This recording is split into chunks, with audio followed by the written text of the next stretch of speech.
J'ai quitté mon mari pour quelque chose de mieux, et maintenant il vit sa meilleure vie pendant que je suis coincée. J'entre dans le salon avec le gâteau allumé.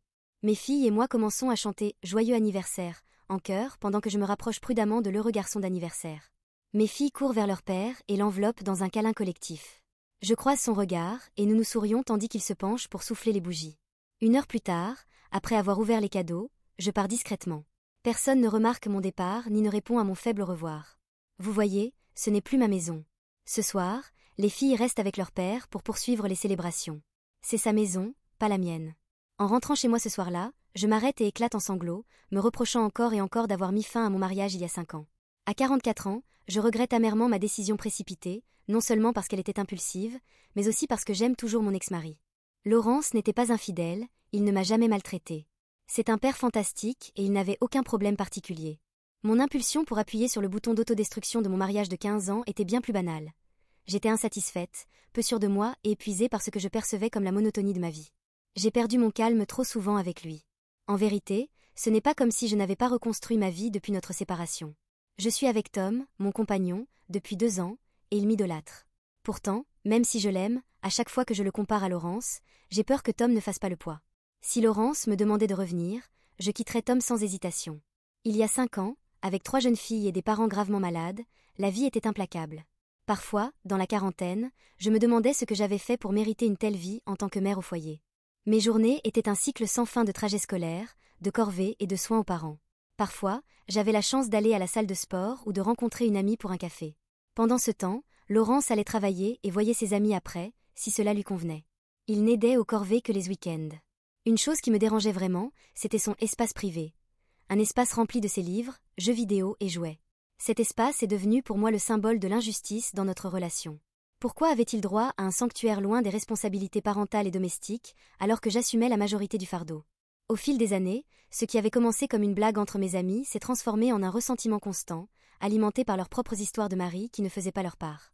Mais je n'ai jamais abordé ce sujet avec lui, et je le regrette profondément aujourd'hui. Aurais-je dû chercher un soutien psychologique professionnel à cette époque difficile? Tout ce dont je me souviens, c'est que je me sentais constamment fatiguée, stressée, coupable et pleine de ressentiment. J'étais impatiente avec les filles et encore plus avec Laurence. Un matin froid de janvier, il a laissé sa tasse près du lave-vaisselle au lieu de la mettre à l'intérieur, et j'ai explosé. Je l'ai traité de père égoïste, passant des heures dans son espace privé, ne levant jamais le petit doigt dans la cuisine et insatisfaisant au lit. En réalité, il ne l'était pas. Si quelqu'un était défaillant, c'était moi, trouvant constamment des excuses pour éviter l'intimité. Et quand nous faisions l'amour, je souhaitais que cela se termine vite pour pouvoir dormir. Cette fois, malgré ma colère, Laurence ne m'a pas réconfortée comme il le faisait auparavant. Cette nuit-là, il est allé chez sa mère. Le lendemain, j'ai reçu un courriel disant que j'avais raison, nous devions nous séparer, car la vie était trop courte pour marcher sur des œufs. C'est ainsi que j'ai perdu Laurence. J'ai essayé de revenir plusieurs fois, mais il ne m'a jamais laissé faire. Maintenant, à chaque fois que je fête son anniversaire avec nos filles, je me rends compte à quel point je me suis trompée. Histoire 2. Je suis une femme de 36 ans, mariée à un homme de 37 ans depuis plus de 10 ans. Il y a quelques mois, on m'a diagnostiqué un trouble d'anxiété généralisée et une dépression, des problèmes qui sont apparus après la pandémie. J'ai une thérapie hebdomadaire, je prends des médicaments et je vois mon psychiatre 1 fois par mois.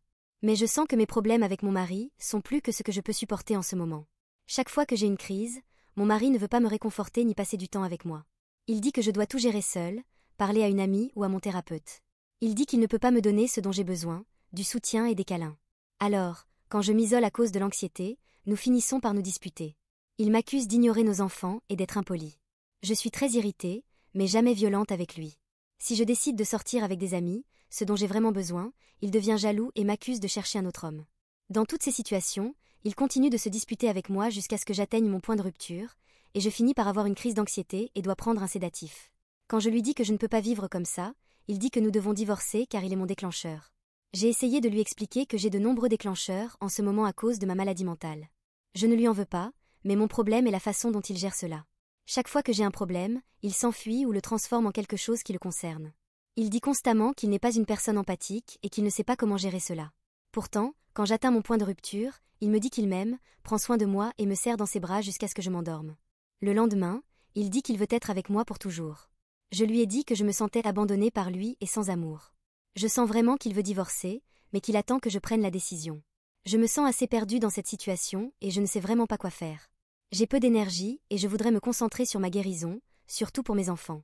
Je ne peux pas utiliser cette énergie pour aider ma relation maintenant, mais je ne sais pas ce que je devrais faire pour qu'ils comprennent cela. Je ne sais vraiment pas comment je peux résoudre ce problème sans nuire à mon traitement. Tout conseil sera le bienvenu.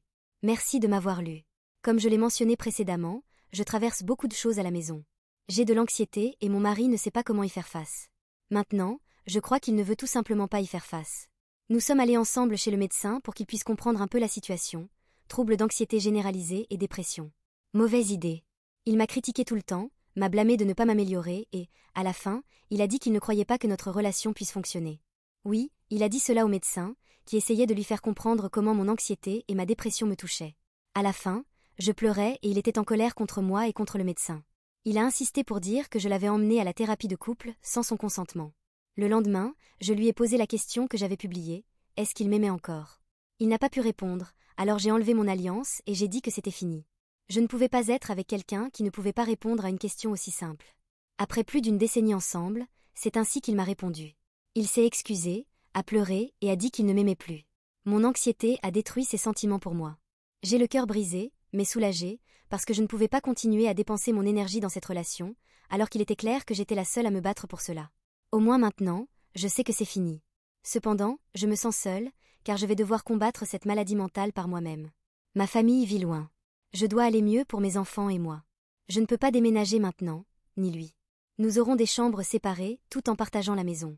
Nous parlerons également en médiateur pour organiser la séparation pendant que je lutte contre l'anxiété et la dépression. J'espère que cela aidera. Nous avons de enfants et ne savons pas encore ce qui s'est passé. Je ne sais pas comment leur dire. J'ai l'impression d'avoir échoué dans cette famille et j'ai peur que cela empire. Dites-moi, comment avez-vous géré des situations similaires si vous en avez vécu dans le passé? J'ai besoin d'espoir. Merci de m'avoir lu.